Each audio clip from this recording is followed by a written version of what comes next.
Olá, eu sou o Oblitai e hoje a gente vai falar aqui sobre uma distinção muito interessante, tá? Mas é muito interessante mesmo. Vocês sabem que uma das minhas classes favoritas é o bardo, e aqui a gente tem uma distinção que cai como uma luva para os bardos metidos a engraçadinhos, entre outras coisas, tá? A gente tá falando aqui de uma distinção que saiu na revista Dragão Brasil número 223, chamada de Bufão.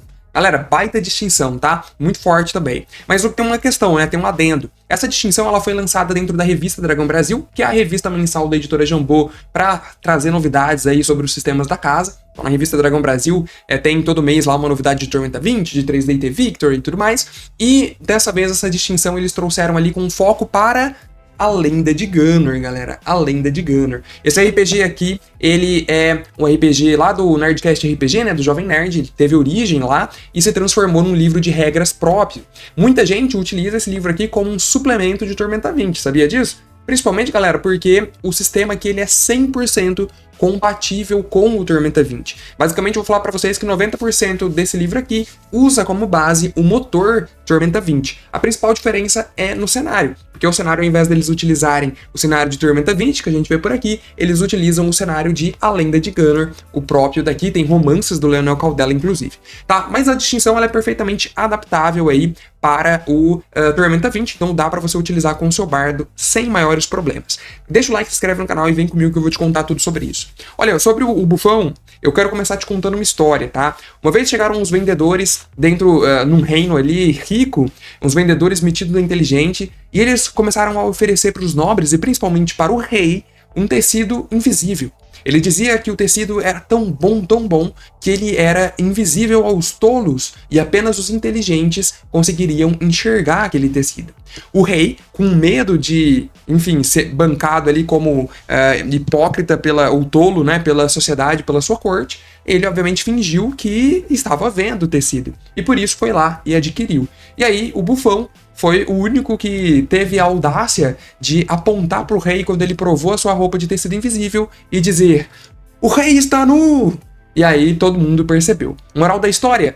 Galera, muitas vezes a sociedade, ela, por simplesmente costume ou opinião, acaba ali ignorando falhas visíveis, coisas que estão na nossa cara, mas a gente, por costume social, acaba não vendo, e poucos são os corajosos para desafiar essa norma da sociedade. Por que eu quis contar um pouco aí sobre essa fábula pra vocês? Porque é o seguinte, ele fala pra gente, inclusive, que essa distinção do Bufão, ela vem com uma característica, um foco principal dela ser uma distinção metaficcional. O que isso quer dizer? Cara, que ela não é exatamente uma distinção sobre regras e sobre bônus pro seu personagem, apesar que tem muito disso. Mas ela é muito mais uma distinção narrativa, e talvez por isso que eu tenha gostado tanto. Vamos dar uma olhada. Olha, a revista Dragão Brasil 223, ela traz aqui pra gente o Bufão. Nesse quadro roxo, inclusive, ele fala sobre isso, né? Que a ideia dessa distinção é ter um efeito mais narrativo, tá? E muitas vezes ela tem poderes ali subjetivos para vocês interpretarem na hora da mesa, por isso que ela me chama ali tanto a atenção.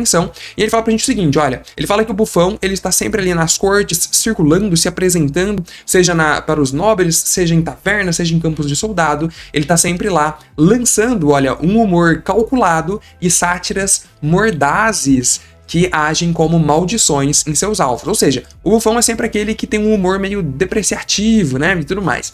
E aí ele fala pra gente também que às vezes o Bufão ele acaba transcendendo e se tornando algo a mais, dizendo que os bufões são guiados aí pelos deuses, são favoritos de alguns dos deuses, entre outras coisas. Tudo isso, claro, torna o Bufão muito irritante, e a meta dele talvez seja essa, né? Seja mostrar a verdade às pessoas, e nós temos aí a figura do Bufão. A própria admissão dele, vocês vão ver aqui que ela é muito narrativa. Ele fala que não tem uma regra, um passo a passo, igual a gente viu em todas as outras distinções aqui no canal. É um negócio muito mais subjetivo que acontece na sua mesa, e cara, eu sinceramente acho isso incrível. Ele fala pra gente o seguinte, olha, pra você se tornar um Bufão, primeiro que ele não é uma distinção em si, é mais uma vocação. Olha só que legal. E aí, ele fala que durante a campanha, o personagem que conseguiu fazer em 3 cenas distintas uma piada que levou a mesa inteira a cair na gargalhada, ou provocou uma reação emocional forte, o mestre pode premiar o jogador com essa distinção. Então a admissão ela é muito subjetiva, né? Muito mesmo.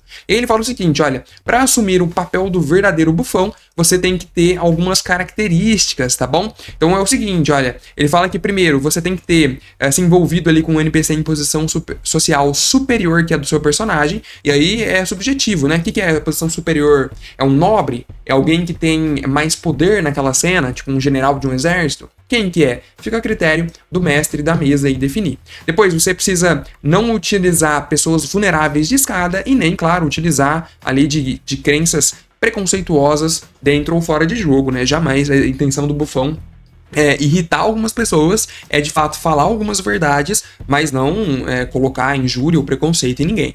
E aí ele fala que depois disso você também tem que ser treinado em atuação, tá? Você precisa ter a perícia, a atuação, por isso que ela cai como uma luva aí pros bardos. Então é fazer rir em 3 cenas distintas, tendo envolvido algum NPC ali em posição superior do personagem e, claro, respeitando ali os demais dentro do jogo. Ali você pode ser premiado, então, como sendo um bufão. A marca da distinção é chamada de panos quentes. Ele fala que você sempre tem um patrono, ou então alguns fãs, alguém ali que vai acabar te ajudando, e isso permite que as coisas sejam mais leves para você. Olha só, ele fala que sempre que o seu grupo ele tiver ali em situações ruins, preso, rendido, mutado, tudo isso vai ser amenizado. Tá? Você consegue colocar panos quentes na situação, talvez com seu carisma, talvez com seu reconhecimento, e todas as penalidades contra você, elas sempre são menores. Ele dá até o exemplo aqui, né? Ó, imagina uma multa cobrada em peças de prata. Ao invés disso, ela vai ser cobrada em peças de cobre, e por aí vai. Depois, você também recebe mais 2 em testes para persuadir alguém em posição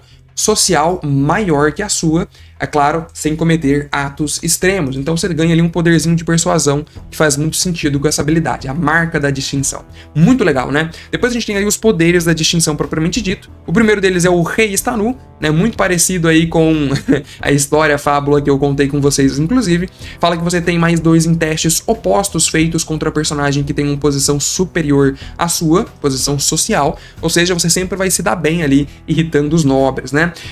Ou então contra os seus próprios aliados, ou em testes sociais cujo sucesso resulte em alguma consequência negativa para você. Esse bônus aumenta em mais 1 para cada patamar que você tiver alcançado depois de iniciante. Então veja que segue bem aí a regra de Tormenta 20. Depois a gente tem os saltos e piruetas. Ele fala que basicamente você pode utilizar atuação para fazer testes de acrobacia. Perfeito, né? Melhor coisa. Assim você não precisa nem investir em acrobacia, fica só na atuação mesmo. E depois você tem ali também o sátira. Ele fala que você é engraçado, então você pode utilizar atuação para tecer uma intriga no lugar de enganação. Mais uma vez, a atuação virando aí a sua perícia principal, que beneficia muito se você for da classe bardo, por isso que eu falei que ela é uma distinção que cai como uma luva para os bardos aí de plantão. Depois você tem ali o sátira ousada, ele fala que quando você tem uma intriga, você pode escolher receber mais 10 no teste, mas o alvo da sua fofoca saberá que você foi o responsável, ou seja, você ganha um bônus considerável, mas você assume a culpa também ali. Além disso, se você tirar 1 ao rolar o teste, o bônus fornecido pelo poder é anulado, mas não o ônus, ou seja, você não vai ter o bônus de mais 10, mas a pessoa ainda vai saber que foi você que debochou dela. Perigoso. E por fim, tem a sátira suprema, ele fala que você pode lançar a magia Rogar Maldição, e se já lança ela, você lança com 1 PM a menos. Então assim, galera, perceba que ela não é uma distinção poderosa, apesar de, claro, usar a atuação em vez das outras perícias facilita muito a vida de um bardo, mas você tem opções melhores por aí. Mas, cara, eu achei ela muito legal por conta da narrativa, né? Imagina, você ser um bufão ali, e até por isso que eu acho que a admissão dela é fácil, né? Ela não é uma distinção muito roubada, apesar de você ter várias vantagens para convencer os nobres a fazer as coisas, mas ela é uma distinção realmente pro mestre premiar aquele jogador que sempre diverte o time, e eu acho que isso pra mim conta muito, assim, é um negócio que realmente me impressionou.